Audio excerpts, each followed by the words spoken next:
where they want them to be fulfilled. But here in Egypt, it always turns out to be violent. It always turns out to be chaotic at the end, and it kills and restrains the freedom and the rights of other citizens who want to go on with their normal life. Now, enforcing this law at this time, where you need to get a permission from the police or an official state institution prior to your demonstration 3 days earlier, and there'll be certain areas where you're allowed to hold your demonstrations. Do you think that this way things will be more organized, or do you think that maybe the demonstrators are fearing that they are trying to put them in certain areas, and at the end their demands will not be fulfilled? Right. And nobody will see them because they are used to their routine of, I mean, they believe that if they block streets or if they put a blaze into buildings, then people will fear them, particularly the government, Right. and start listening to them, Right, to right. their demands. How do you see that?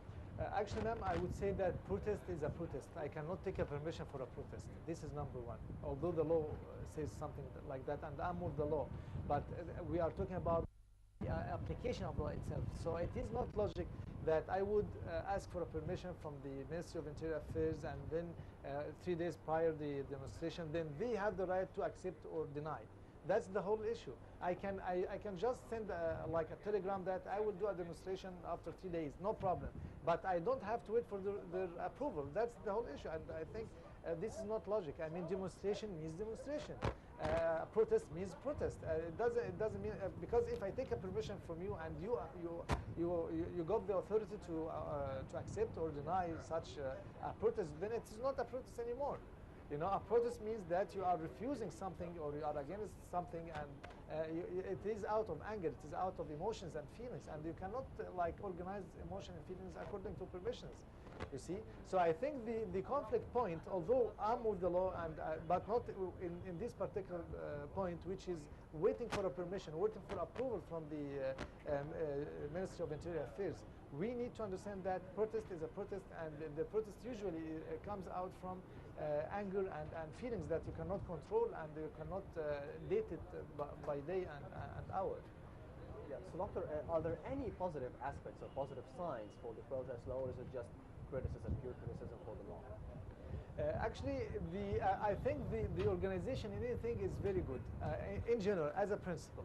However, we are talking about the application of itself of such a law. As we said before, that no problem to inform you that I will do a protest, because you already know. You have like intelligence, secret service all over the country, and you must know. This is number one. Number two, the all media channels know that you will have a protest this day, after tomorrow, or within 48 hours. So it is not a secret. The point which I think is a conflict point is the permission of the Ministry of Interior Affairs, that it must give you the approval. I think this is the point of conflict, which caused such demonstration and such protest against the law itself. So it's not about organizing the protest, it's about the approval of the Ministry Yes. of Interior Affairs. Yes. Yes. It is not about the law itself. It's about this very particular point, that they have to give you the approval, and they have to tell you where to protest.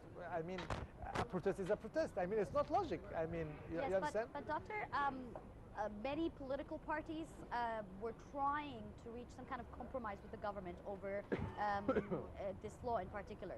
And not only is the permission, I believe, was an obstacle, but also where to hold the protest. Yes. I mean, many people, whether they are supporters to the Brotherhood regime and organization, or the democratic system that is currently here in Egypt, they want to invade Tahrir Square, believing it is the iconic place for any rejection towards what is running into the country. And it was very successful during the 2011 revolution, but it was also very, it caused a lot of economic problems, because people couldn't get to their jobs, and the economic cycle couldn't get on in Egypt. So what about your opinion concerning the places where the protest is held? I mean, you said a protest is a protest, so why does it really matter where the protest would be held, if it's in an intersection or if it's in a huge iconic square that leads the whole city, downtown entrances and exits? Right, you are. I mean, I would object on this point, because if we say protest is a protest and the place is not that important, however,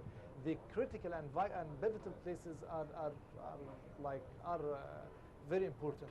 I cannot just come and have a protest in the middle of like a sensitive area, like in front of. Dr. Walid, I'm sorry, but we have to go out for a quick break for the Sure, top sir. stories from my TV. We'll be right back again with you to be discussing the protest law and the Egyptian-Turkish relations.